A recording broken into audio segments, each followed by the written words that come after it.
الحمد لله الذي بيده تصريف الأحوال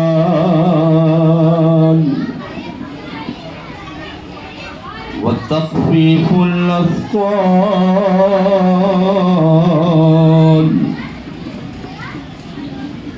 والصلاة والسلام على سيد الهادين إلى محاسن الأفعال، وعلى آله وصحبه المضارعين له في الصفات والأعمال. أما بعد، فأعوذ بالله من الشيطان الرجيم.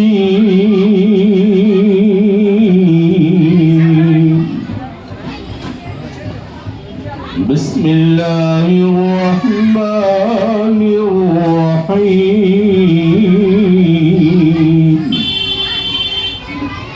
وما محمد إلا رسول قد خلت من قبله الرسل. صدق الله العظيم وصدق رسوله النبي الأمين الكريم، ونحن على ذلك لمن الشاهدين والشاكرين، والحمد لله رب العالمين. حضور فرماتے ہیں کل میدان محشر میں میرا وہ امتی مجھ سے زیادہ قریب ہوگا جو مجھ پر زیادہ درود پاک پڑھتا ہوگا. بلند آواز سے طبیعت لگا کر درود پاک پڑھیں. اللہم صلی علی سیدنا حبیبنا و مولانا محمد مبارک وسلم، صلاۃ و سلام علیک یا رسول اللہ صلی اللہ علیہ وسلم. اس سال مجالس محرم کی آج تیسری مجلس ہے جس میں شرکت کی سعادتیں ہم اور آپ حاصل کر رہے ہیں. اپنی حسینیہ مسجد کے خطیب و امام حضرت علامہ محمد اشرف قادری صاحب قبلہ جلوہ بار ہیں. نائب امام صاحب علامہ محمد فیصل صاحب قبلہ بھی جلوہ بار ہیں. اراکین تشریف فرما ہیں اور آپ سب کے سب یہاں پر موجود ہیں. اللہ تعالیٰ اس محفل کی حاضری کے صدقے ہم سب کو ایک ساتھ مکہ اور مدینہ شریفین میں حاضر ہونے کی توفیق عطا فرمائے. آمین بجاہ سید المرسلین صلی اللہ علیہ وسلم. ایک بار اور درود پاک پڑھیں. اللہم صلی علی سیدنا حبیبنا و مولانا محمد مبارک وسلم، صلاۃ و سلام علیک یا رسول اللہ صلی اللہ علیہ وسلم. رسول پاک کی الفت میں جو سرشار ہوتے ہیں، رسول پاک کی الفت میں جو سرشار ہوتے ہیں. میں جو ایک دو تین شعر نعت پڑھتا ہوں صرف اس لیے تاکہ آپ کا دل و دماغ میری طرف آ جائے، حضور کی طرف آ جائے اور باتیں سننے کے لیے آپ تیار ہو جائیں. چونکہ بندہ مومن جب اللہ و رسول کی محفل میں بیٹھ جاتا ہے تو گویا وہ جنت میں بیٹھ جاتا ہے. پھر اسے نہ اپنے گھر کی پرواہ نہ اپنے کام کی پرواہ ہوتی ہے، صرف اس رب اور رب کی شریعت کی پرواہ ہوتی ہے جو ہمارے گھر کے اور ہمارے کاروبار کی حفاظت فرماتا ہے. رسول پاک کی الفت میں جو سرشار ہوتے ہیں، رسول پاک کی الفت میں جو سرشار ہوتے ہیں، وہی خلد بری میں جانے کے حقدار ہوتے ہیں، وہی خلد بری میں جانے کے حقدار ہوتے ہیں. امام حسین کی مجلس میں ایسی خاموشی نہیں ہوتی. میرا اپنا تقریباً 22-23 سالوں کا تجربہ ہے. آپ کی دعا سے ہر سال کہیں نہ کہیں بولنا ہوتا ہے، لیکن ایسی خاموشی نہیں رہتی. یہاں بیٹھ کر بندہ ایسا لگتا ہے کہ امام حسین کی طاقتوں کا صدقہ پا جاتا ہے. بے شک اس کے جوش و جذبات ابھر جایا کرتے ہیں. اللہ تعالی ہم سب کو ان کی شہادت اور ان کی سیادت کا صدقہ عطا فرمائے. جو دم کر دے تو مردہ جسم بھی حرکت میں آ جائے. بے شک سبحان اللہ کے اولیاء، اللہ کے شہید بندے، اللہ کے نیک بندے ایسے ہوتے ہیں کہ اگر پھونک چھوڑ دیں بیماری تو ٹھیک ہو ہی جاتی ہے، اگر مردے پر پھونک چھوڑ دیں تو مردہ بھی زندہ ہو جائے. جو دم کر دے تو مردہ جسم بھی حرکت میں آ جائے. جو دم کر دے تو مردہ جسم بھی حرکت میں آ جائے. خدا کے جو ولی ہے وہ بڑے دمدار ہوتے ہیں. خدا کے جو ولی ہے وہ بڑے دمدار ہوتے ہیں. اور پسینے کا جو ایک قطرہ اگر مل جائے دلہن کو. حضور پاک صلی اللہ علیہ وسلم کے جسم اطہر سے نکلا ہوا پسینہ صحابہ اکٹھا کرتے اور اپنے گھر کی اس بیٹی کو لگاتے جس کی شادی ہو رہی ہوتی تھی. تاریخ کہتی ہے جس کو میرے نبی کے پسینے کا قطرہ لگا دیا جاتا پوری زندگی وہ بیٹی مہکا کرتی تھی. بے شک سبحان اللہ. پھر وہ بیٹی نہیں، اس بیٹی کے جتنی اولادیں ہوتی تھی وہ بھی مہکتے تھے. ان اولادوں کی جتنی اولادیں ہوتی تھی وہ بھی مہکتے تھے. پھر ان کی بھی اولادیں مہکتی تھی. نسلاً بعد نسلیں اولادوں کو نبی کے پسینے کی خوشبو کا احساس ہوا کرتا تھا.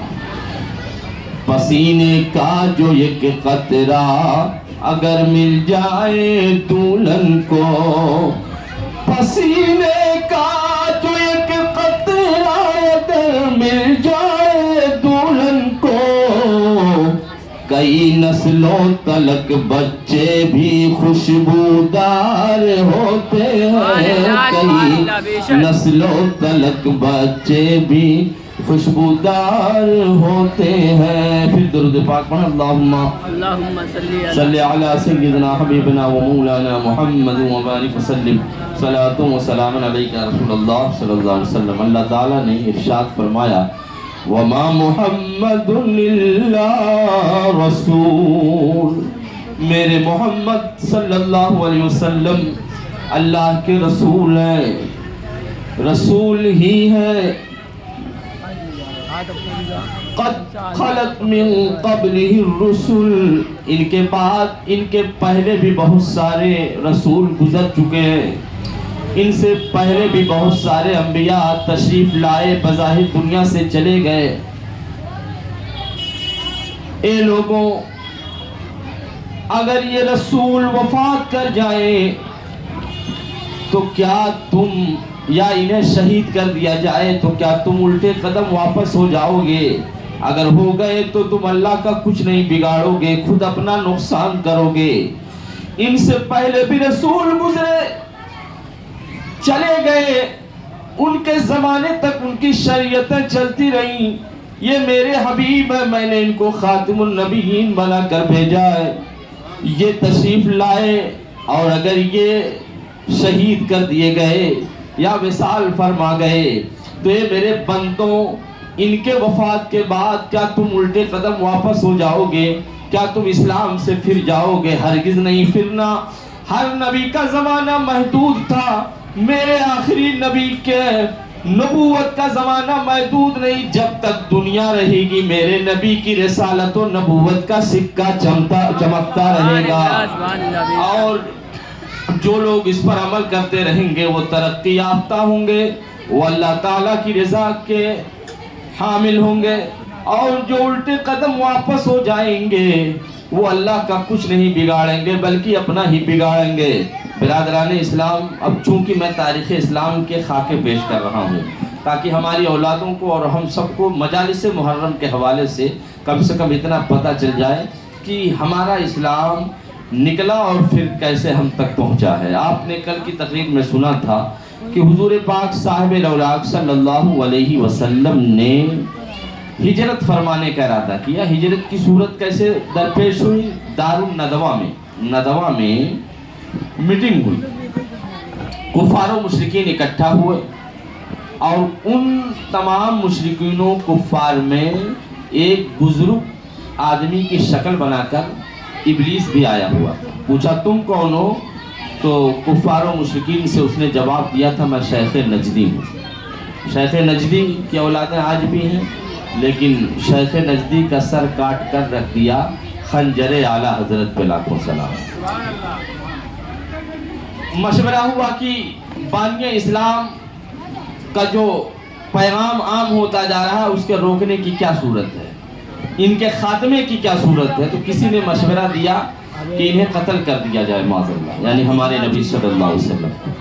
تو اس ابلیس نے جو کہتا تھا کہ میں شیخ نجدی ہوں، کہ کہتا ہے کہ اگر انہیں قتل کر دو گے تو بنو ہاشم سے مقابلہ نہیں کر پاؤ گے، وہ اس کا بدلہ لیں گے، پھر مقابلہ نہیں کر پاؤ گے۔ کسی نے کہا انہیں کمرے میں قید کر دیا جائے، پھر انہیں باہر آنے کی مہلت نہ دی جائے۔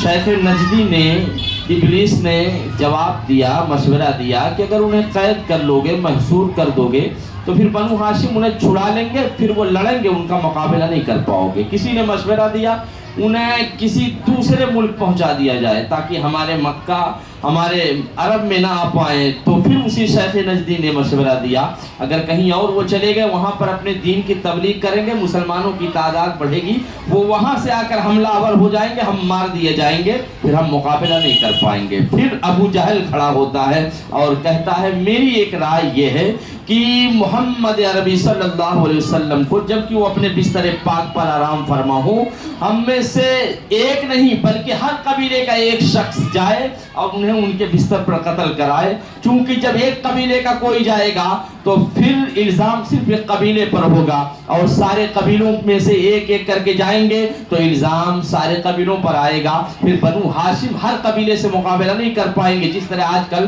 موب لنچنگ کا ماحول درپیش ہے، مار دو اکٹھا کر کے، اکٹھا ہو کر مار دو، پھر کس کس پر مقدمہ کریں گے؟ ایک ہوگا تو مقدمہ ہوگا، وہ پھنسایا جائے گا، جیل اور سلاخوں کے پیچھے چلا جائے گا، لیکن اگر اکٹھا ہو کر کے مارو گے تو پھر کس کس پر تاوان ماریں گے، کس کس پر مقدمہ کریں گے، کس کس پر الزام لگائیں گے۔ شیخ نجدی ابلیس جو وہاں بزرگ صورت میں آیا ہوا تھا، اس نے کہا شاباش ابو جہل، تم نے صحیح مشورہ دیا، ہر قبیلے کا ایک شخص جائے، ان کے بستر پر مارے، بنو ہاشم ہر قبیلے سے مقابلہ نہیں کر پائیں گے۔ یہ صورت لوگوں نے اس کی تائید کی، پھر آپ جانتے ہیں، اس پر میں ابھی تفصیل نہیں کروں گا، ہو سکتا ہے حضرت علی شیر خدا رضی اللہ عنہ کے واقعات بیان کروں تو ضمناً اس کو شامل کروں گا، وقت رہے گا تو، لیکن آج مجھے آپ کو ہجرت کے ہر سال کا کچھ گوشہ پیش کرنا ہے۔ نبی کائنات صلی اللہ علیہ وسلم اپنے بستر استراحت پر آج آرام نہیں فرماتے، علی شیر خدا کو حکم دیتے ہیں علی میرے بستر پر سو جاؤ،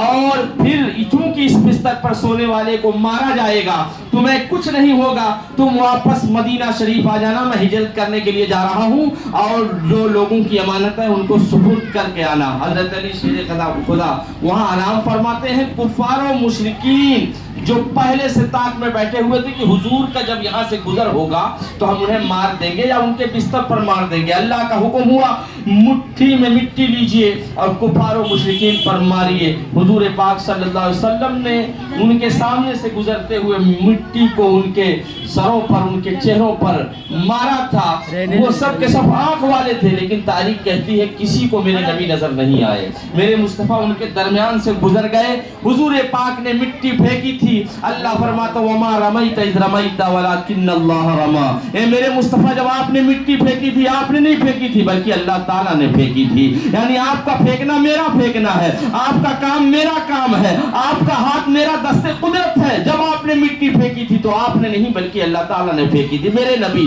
حضرت صدیق اکبر کی معیت و رفاقت میں ہجرت کے لیے روانہ ہو جاتے ہیں، پھر قبا مقام پر پہنچتے ہیں، وہاں مسجد قبا بنائی جاتی ہے، پھر ہجرت کے پہلے سال آپ نے کل ہی شاید سن لیا کہ ہجرت کے پہلے سال مسجد जुमा कायम होती है और उसी साल जुमा की नमाज होती है, पहली जुमा की नमाज होती है, तो उस मस्जिद को मस्जिद जुमा कहा जाता है। उसी साल हिजरत के पहले साल मस्जिद नबवी की तामीर होती है। मस्जिद नबवी जहाँ तामीर हुई, जिस जगह पर तामीर हुई, वो ज़मीन का हिस्सा 2 यतीम बच्चों का था। मेरे नबी की बारगाह में उन 2 यतीम बच्चों ने अर्ज़ किया, हुजूर बगैर किसी उज्र के, बगैर किसी उजरत के मैं ये ज़मीन मस्जिद नबवी के हवाले करता हूँ, अल्लाह की राह में कुर्बान करता हूँ। मेरे नबी ने फरमाया, तुम यतीम बच्चे हो, बगैर उजरत की ज़मीन नहीं ली जाएगी, मैं पैसे से खरीदना चाहता हूँ। सिद्दीक़ अकबर रज़ियल्लाहु अन्हु ने अपनी जेब खास से ज़मीन के उस हिस्से को ख़रीदा था। फिर मस्जिद नबवी की तामीर हुई, अज़वाज मुतहरात के घर बनाए गए, मुहाजिरीन सहाबा जो हिजरत करके आए हुए थे उनके घर भी बनाए गए। हिजरत का पहला साल धीरे धीरे गुजर जाता है। दूसरा साल आता है, आपने सुना कि जंगे बद्र वक़ू पज़ीर होती है। हिजरत के दूसरे साल हजरत फातिमा और हजरत अली की शादी होती है। हिजरत के दूसरे साल बहुत सारे उमूर दरपेश होते हैं और इस्लाम का काम आगे बढ़ता जा रहा है। हिजरत का तीसरा साल आया, जंगे उहुद वक़ू पज़ीर हुई और बहुत बड़े बड़े सरिये वक़ू पज़ीर हुए। हिजरत का चौथा साल आया, 5वां साल आया, फिर हिजरत का 6ठा साल आया। चूंकि इतना वक्त नहीं कि हिजरत के हर साल के वाक़यात आपके सामने पेश किए जाएं, लेकिन खाका पेश कर दूं ताकि तरतीब समझ में आ जाए। नबी कायनात सल्लल्लाहु अलैहि वसल्लम की हिजरत का 6ठा साल आ चुका है। मक्का शरीफ से मेरे नबी ने हिजरत करके मदीना तशरीफ ला करके काबा की जुदाई का गम बर्दाश्त किया है। सहाबा ने उस गम को बर्दाश्त किया है। तड़पते थे कि काबा का दीदार हो जाए, तड़पते थे कि काबा का तवाफ करने का मौका मिल जाए। सहाबा भी तड़पते थे, मेरे मुस्तफ़ा भी चाहते थे। लेकिन सुलह हुदैबिया, क्योंकि हिजरत के 6ठे साल सुलह हुदैबिया भी वक़ू पज़ीर हुई और आप जानते हैं बैत रिज़वान भी हुआ, यानी दरख्त के नीचे हुजूर ने जब बैत ली थी कि मेरे हाथ में अपना हाथ दो, तो सहाबा किराम ने अपना हाथ मेरे मुस्तफ़ा के हाथ में दिया था। उसको अल्लाह ने फरमाया था, यदुल्लाहि फौका अयदीहिम, सहाबा के हाथों पर मेरे नबी का हाथ जो तुम देख रहे थे बज़ाहिर मेरे नबी का हाथ था, यदुल्लाहि फौका अयदीहिम, मगर हकीकत में मेरा हाथ सहाबा के हाथ में था, मेरे मुस्तफ़ा का हाथ अल्लाह का हाथ है। तो हिजरत के 6ठे साल सुलह हुदैबिया का मामला दरपेश होता है। जालिमों ने हुजूर को तवाफ की इजाज़त नहीं दी थी। हजरत उस्मान गनी रज़ियल्लाहु अन्हु को हुजूर ने सफ़ीर बना करके भेजा था और फरमाया था, ये उस्मान जाओ, मैं हुदैबिया के मकाम पर सहाबा के साथ 1500 सहाबा के साथ मौजूद हूँ, अगर कुफ़ार और मुशरिकीन इजाज़त देंगे तो मैं काबा का तवाफ कर लूँगा।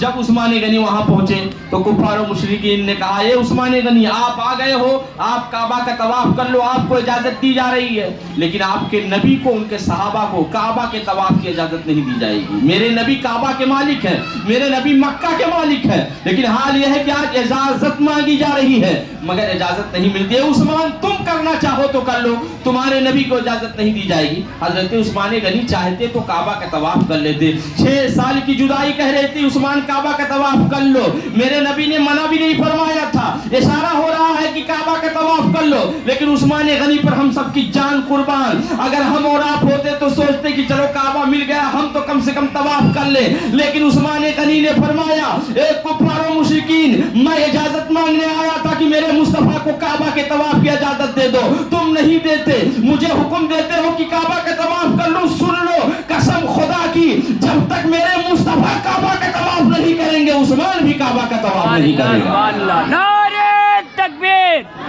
नारे रिसालत, मसलके आला हजरत, सौदाए करबला, नारे तकबीर। माशाअल्लाह बेदार हैं, अल्लाह ताला और ज्यादा बेदारी अता फरमाए। काबा के तवाफ हजरत उस्मान गनी ने बगैर नबी की मइयत और रफाकत के नहीं किया। इशारा दे दिया, जब तक नबी शामिल ना हो, नबी की मोहब्बत शामिल ना हो, फिर नमाज में कोई मजा नहीं है। जब तक मेरे नबी शामिल ना हो, नबी की मोहब्बत शामिल ना हो, काबा के तवाफ का कोई मजा नहीं है। जब तक नबी की मोहब्बत शामिल ना हो, रोजे का कोई मजा नहीं है। जब तक मेरे नबी की मोहब्बत शामिल ना हो, हज का कोई मजा नहीं है। हर इबादत तभी काबिल कबूल है जब कोई इबादत नबी की मोहब्बत के साथ की जाए कि मोहम्मद से वफा, तूने तो हम तेरे हैं, ये जहां चीज है क्या लौहो कलम तेरे हैं, सुभान अल्लाह, ये जहां चीज है क्या लौहो कलम तेरे हैं। इस तरह से हिजरत का 7वां साल आता है, फिर उसके बाद हिजरत का 8वां साल आता है। 8 साल हो गए, میرے مصطفیٰ کعبہ شریف سے جدا ہے، لیکن آج فاتحانہ شان و شوکت کے ساتھ اپنی اونٹنی قصبہ پر سوار ہو کر کے کعبہ فتح کرنے، مکہ شریف فتح کرنے کے لیے نکل پڑے ہیں۔ 12,000 کا لشکر پاک ہے، حضور پاک کے صحابہ 12,000 کی تعداد میں ہیں۔ شاہانہ شان و شوکت کے ساتھ، فاتحانہ شان و شوکت کے ساتھ میرے مصطفیٰ گرامی وقار صلی اللہ علیہ وسلم کعبہ شریف کو فتح کرتے ہیں، مکہ شریف کو فتح فرماتے ہیں، اور پھر وہاں پر نعرہ تکبیر و رسالت کی صدا گونجی تھی۔ تاریخ کہتی ہے جب صحابہ کرام نے میرے مصطفیٰ نے کعبہ کو فتح کر لیا اور خوشی میں نعرہ تکبیر کی صدا بلند کی تھی، تو اس آواز سے کفار و مشرکین مبہوت ہو گئے تھے، اس کی ہیبت سے کانپ گئے تھے۔ نبی کائنات صلی اللہ علیہ وسلم نے اپنے دست مبارک سے کعبہ شریف کا دروازہ کھولا، لیکن جب کعبہ شریف کا دروازہ کھولا تو اس کعبہ شریف میں 360 معبودان باطلہ رکھے گئے تھے۔ 360 بتوں سے کعبہ کو آلائش سے بھر دیا گیا تھا۔ معاذ اللہ رب العالمین، میرے مصطفیٰ نے اپنے دستہائے پاک سے چھڑی لے کر کے ان کعبہ شریف کو ان بتوں سے پاک کیا، ایک ایک بت کو نیچے گرایا، کچھ بت اوپر رکھے ہوئے تھے۔ نبی کائنات صلی اللہ علیہ وسلم نے فرمایا، اے علی، یہ جو اوپر بت رکھے ہوئے ہیں انہیں کیسے گرایا جائے؟ نبی کائنات صلی اللہ علیہ وسلم کی بارگاہ میں حضرت علی شیر خدا رضی اللہ عنہ عرض کرتے، حضور جو حکم ہو وہ کیا جائے۔ فرمایا، اے علی، اگر میں تمہارے کندھے پر سوار ہو کر کے ان بتوں کو گراؤں تو پھر بار نبوت کو تم گوارا نہیں کر پاؤ گے، نبی کا بوجھ تمہیں گوارا نہیں ہوگا۔ لو، میں تمہیں اپنا مبارک کندھا دیتا ہوں، میرے کندھے پر سوار ہو جاؤ، ان بتوں کو نیچے گرا دو۔ حضرت علی شیر خدا رضی اللہ عنہ نبی کے مبارک کندھوں پر سوار ہو کر کے معبودان باطلہ کو کعبہ سے دور کر کے کعبہ کو پاک کر رہے ہیں۔ پوچھا گیا، اے علی، میرے مصطفیٰ نے پوچھا، علی کہاں تک پہنچ گئے؟ تو حضرت علی جواب دیتے ہیں، آپ کے کندھوں پر سوار ہوں، میرے مصطفیٰ اتنا بلند ہو گیا ہوں، اگر آپ کا حکم ہو تو میں اللہ کا عرش بھی پکڑ کر کے دکھا سکتا ہوں، اللہ کے عرش تک میرا ہاتھ جا سکتا ہے۔ نبی کائنات صلی اللہ علیہ وسلم نے کعبہ شریف کو بتوں کی آلائش سے پاک فرمایا، اور اس کے بعد ارشاد فرمایا، بلال حبشی کعبہ کے چھت پہ چڑھ جاؤ اور اذان دو تاکہ نعرہ تکبیر اور اللہ اکبر کی صدا سے پورا کعبہ گونج جائے، ارد گرد کے لوگ سن لیں کہ اللہ کے تکبیر، اللہ کی کبریائی بیان ہو رہی ہے۔ حضرت بلال حبشی کعبہ کے چھت پہ چڑھ جاتے ہیں۔ اب انہوں نے فکر کیا، غور کیا کہ میں جہاں بھی اذان دیتا تھا رخ کرتا تھا کعبہ کی طرف، آج تو مجھ کو حضور نے کعبہ پہ چڑھا دیا ہے، اب کس جانب رخ کر کے اذان دوں؟ نبی کی بارگاہ میں عرض کرتے، میرے آقا صلی اللہ علیہ وسلم، میں نے سفر میں اذان کی تھی تو رخ کیا تھا کعبہ کی طرف، میں نے حضر میں اذان دی تھی تو رخ کیا تھا کعبہ کی طرف، میں نے مسجد قباء میں اذان دی تھی رخ کیا تھا کعبہ کی طرف، میں نے مسجد قبلتین میں اذان دی تھی رخ کیا تھا کعبہ کی طرف، میں نے مسجد نبوی میں اذان دی تھی رخ کیا تھا کعبہ کی طرف، آج آپ نے کعبہ پر چڑھا دیا ہے، اب کس جانب رخ کر کے نماز پڑھوں؟ میرے نبی نے فرمایا، ہاں بلال، تم نے جہاں بھی اذان دی تھی رخ کیا تھا کعبہ کی طرف، سفر میں اذان دی تھی رخ کیا تھا کعبہ کی طرف، حضر میں اذان دی تھی رخ کیا تھا کعبہ کی طرف، لیکن اب کعبہ پہ چڑھ گئے ہو تو پھر سوچتے کیا ہو؟ میری جانب رخ کر دو، کیونکہ مجھ کو اللہ نے کعبے کا بھی کعبہ بنایا ہے، میری جانب رخ کر کے اذان دو، کیونکہ مجھ کو اللہ نے کعبے کا بھی کعبہ بنایا ہے۔ حاجیوں آؤ، شہنشاہ کا روضہ دیکھو، کعبہ تو دیکھ چکے، کعبے کا کعبہ دیکھو، کعبہ تو دیکھ چکے، کعبے کا کعبہ دیکھو۔ نبی کائنات کی ماہیت و رفاقت میں، ان کی موجودگی میں بلال حبشی نے حضور پاک کی جانب رخ کر کے اذان دی۔ اذان کی آواز کفار و مشرکین نے سنی، آپ نے سنا ہوگا، کیونکہ تفصیل کرنے کی ضرورت نہیں، نہ اتنا وقت ہے کہ حضور پاک صلی اللہ علیہ وسلم کے زیر حراست کفار و مشرکین ہیں، جن لوگوں نے نبی کو پتھروں سے مارا تھا، آج قیدی بنا دیے گئے ہیں، آج میرے نبی فاتح ہیں، آج میرے نبی حاکم ہیں، اور جتنے کفار و مشرکین جنہوں نے نبی پر ظلم کیا تھا وہ سب کے سب میرے نبی کے زیر حراست ہیں۔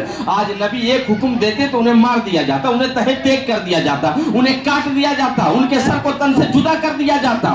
آج سب کے سب اپنے سروں کو نیچے کے ہوئے بارگاہ مصطفیٰ میں حاضر ہیں۔ میرے نبی نے پوچھا، ایک کفار و मुशरिकीन मेरे बारे में तुम्हारी क्या राय है? तो कुफार और मुशरिकीन जवाब देते हैं आप करीम इब्ने करीम है, यानी मेहरबान के बेटे मेहरबान है, आपसे मेहरबानी की उम्मीद रखते हैं। लोगों ने सोचा था हमने पत्थरों से मारा है, आज हम कैदी बनाए गए, हमें भी पत्थरों से मारा जाएगा। हमने कांटे बिछाए, आज हमको सजा दी जाएगी। हमने हुजूर को और हुजूर के सहाबा को बहुत तकलीफें दी हैं, आज हमको कत्ल कर दिया जाएगा। मेरे नबी ने पूछा है लोगों तुमने सोचा होगा अल यौम यौमुल मलहमा, आज तो बदला लेने का दिन है, लेकिन कान खोल करके सुन लो, अल्लाह ने मुझे रहमतुल लिल आलमीन बना कर भेजा है। मैं चाहूँ तो बदला ले लूं, मैं चाहूँ तो तुम्हें कत्ल करवा दूं, मैं चाहूँ तो तुम्हारे सर्तन से जुदा करवा दूं, मैं चाहूँ तो तुम्हें छलनी करवा दूं। तुम सोचते भी होगे आज बदले का दिन है, हम ज़ेरे हिरासत हैं, लेकिन कान खोल कर सुन लो अल यौमा यौमुल मरहमा, आज बदला लेने का दिन नहीं बल्कि तुम पर रहम करने का दिन है, तुम पर मेहरबानी करने का दिन है। आज मैं बदला नहीं लूंगा बल्कि तुम पर रहम करूंगा। जो अपनी तलवार रख देगा मैं उसको आजाद कर देता हूँ, जो बैठ जाएगा मैं उसे निजात देता हूँ, जो अबू सुफियान के घर में दाखिल हो जाएगा मैं उसे निजात देता हूँ। मेरे नबी ने निजात का परवाना अता किया।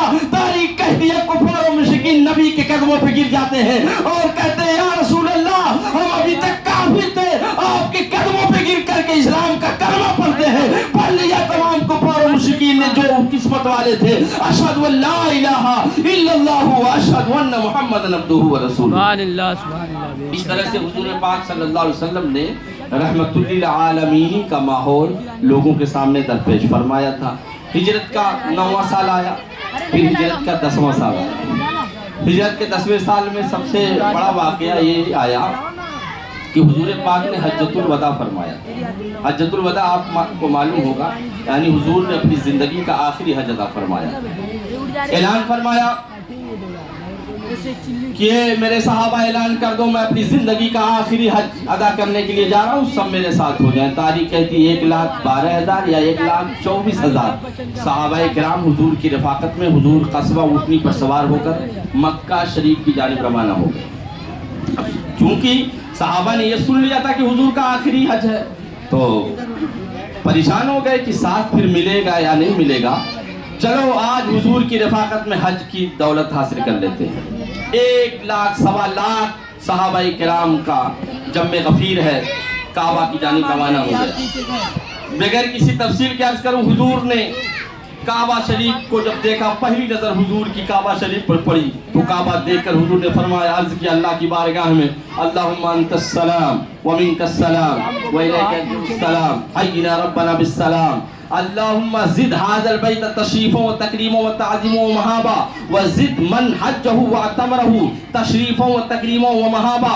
ए अल्लाह तू सलामती वाला है, तेरी तरफ से सलामती है, हमें जब तक जिंदा रख, सलामती के साथ जिंदा रख। फिर अल्लाह के नबी ने काबा के लिए दुआ किया, अल्लाहुम्मा जिद हाज़ल बैत तशरीफो व तकरीमो व ताज़ीमो व महाबा। ए अल्लाह ये काबा शरीफ है, इसकी इज्जत को पूरी दुनिया में दोबारा कर दे, इसकी अजमत को पूरी दुनिया में बढ़ा दे, इसकी हैबत को पूरी दुनिया में बढ़ा दे। आज हम काबा को जो इज्जत देते हैं, काबा की अजमत जो हमारे दिल में बैठी हुई है, ये मेरे नबी की दुआ की बदौलत है, ये मेरे नबी की दुआ का सदका है। फिर नबी कायनात ने सिर्फ काबा की इज्जत की दुआ नहीं की थी, बल्कि जो काबा का दीदार करने जाते हैं, जो हज करने जाते हैं, जो उमरा करने जाते हैं, उनके लिए भी मेरे नबी ने दुआ की थी, अल्लाहुम्मा जिद मन हज्जहु व अतमरहु तशरीफो ताज़ीमो व महाबा। ए अल्लाह जो काबा का हज कर ले, जो काबा का उमरा कर ले, जो इसका तवाफ कर ले, पूरी दुनिया में उसकी भी इज्जत को बढ़ा दे, उसकी भी हैबत को बढ़ा दे। आज दुनिया वाले 40 सालों से नमाज पढ़ते हो,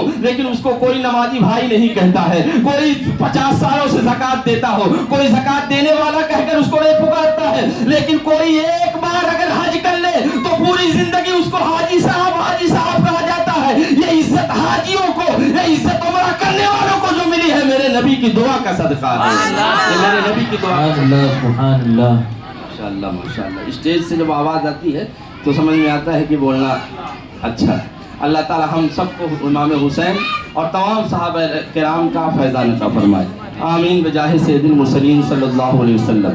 नबी कायनात सल्लल्लाहु अलैहि वसल्लम ने मकाम अरफात में, मैदान अरफात में अपनी कस्बा ऊँटनी पर सवार होकर के तमाम सहाबा किराम को मुखातब किया, और मुखातब करने के बाद इरशाद फरमाया, बहुत सारे कवानीन बताए, और उसके बाद आपने फरमाया अला कुल्ल अमरीन अला कुल्ल शैइन मिन अमरिल जाहिलियत तहत कदमैया मौदून, जाहिलियत की तमाम बुरी रस्में मेरे कदमों के नीचे पामाल हो चुकी हैं। यानी ये मुसलमानों, अब तुम रस्मों पर अमल नहीं करोगे, अब तुम दुनिया देखकर अपना कोई काम नहीं करोगे, तुम दुनिया के रिवाज पर नहीं चलोगे, तमाम दुनिया के रिवाज और रस्म मेरे कदमों के नीचे पामाल हो चुके हैं। मुसलमान रस्मों पर अमल नहीं करेगा, बल्कि मुसलमान कुरान पर अमल करेगा। मुसलमान रस्मों पर अमल नहीं करेगा, मुसलमान मेरी सुन्नत पर अमल करेगा। मुसलमान रस्मों पर अमल नहीं करेगा, मुसलमान मेरी सीरत पर अमल करेगा। क्यों? इसलिए कि रस्मों को मैंने अपने कदमों के नीचे रौंद डाला है। रस्म पर नहीं मुसलमान चलेगा, मेरे नबी की सुन्नत पर मुसलमान चलेगा। यही वजह है पूरी दुनिया में जहां भी सुन्नी पाए जाते हैं, अगर हकीकी मानों में उन्हें नबी से मोहब्बत है,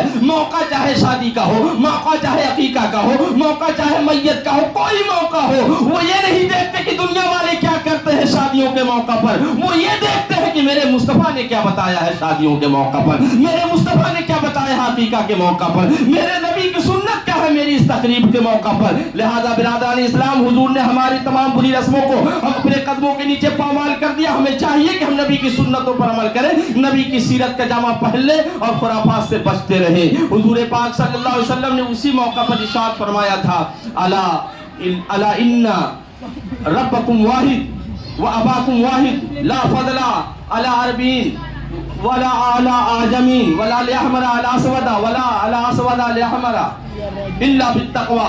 ए लोगों, तुम्हारा बाप भी एक है और तुम्हारा खुदा भी एक है, किसी अरबी को अजमी पर कोई फौकियत नहीं। यानी कोई अरब का रहने वाला इस घमंड में न रहे कि अजम के रहने वाले से मैं बड़ा हूँ। को किसी गोरे को काले पर कोई फौकियत नहीं है, किसी काले को गोरे पर कोई फौकियत नहीं, इल्ला बित्तक़वा। हाँ, अगर कोई किसी से बड़ा है तो तकवा की बुनियाद पर बड़ा है, इल्म की बुनियाद पर बड़ा है। कोई कैसा भी हो, कितना भी दुनियादार हो, सब बराबर है। अगर कोई किसी से बड़ा है तो इल्म और तकवा की बुनियाद पर बड़ा है। नारे तकबीर, नारे रिसालत, हज़रत मौलाना ताहिरुल कादरी साहब किबला, नारे तकबीर, नारे रिसालत। फिर उसके बाद हिजरत का जब 11वां साल आता है, माह मुहर्रम ख़त्म हो जाता है, सफ़र की जब 22 तारीख आती है हिजरत के 11वें साल, तो आप मर्ज़े विसाल में मुब्तला हो जाते हैं। यानी ऐसी तकलीफ़ आपको आती है जिस तकलीफ़ में रबीउल अव्वल शरीफ की 12 तारीख को आपका विसाल पाक हो जाता है। हुजूर पाक साहिब औलाद सल्लल्लाहु अलैहि वसल्लम एक मर्तबा अपनी बेटी के कान में, फातिमा ज़हरा के कान में कुछ कहते हैं, आपकी बेटी रोने लगती है। हुजूर ने फिर उनके कान में कुछ कहा, मुस्कुराने लगती है।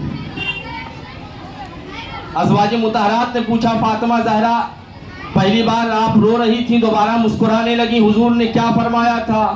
तो फातिमा ज़हरा ने जवाब दिया, पहली बार मेरे मुस्तफ़ा ने ये मुझसे फरमाया कि मेरी बेटी, मुझे मेरे सफ़र आखिरत की खबर दे दी गई है, यानी मैं इस दुनिया से बज़ाहिर जाने वाला हूँ, तो मुझे रोना आ गया कि मेरे मुस्तफ़ा मुझसे जुदा हो रहे हैं। फिर मेरे मुस्तफ़ा ने मुझसे फरमाया, या फातिमा ला तबकी फ़इन्नके अव्वलु अहली लाहिकुम बी। ए फातिमा मत रो, मैं चला जाऊंगा, मेरे बाद मेरे घर वालों में जो सबसे पहले मेरी मुलाकात को आएगा वो तुम ही होगी। तो मैं खुश हो गई कि मेरा विसाल नबी के विसाल के बाद अपने घर में सबसे पहले होगा, उनकी मुलाकात का शरफ मुझे पहले हासिल होगा।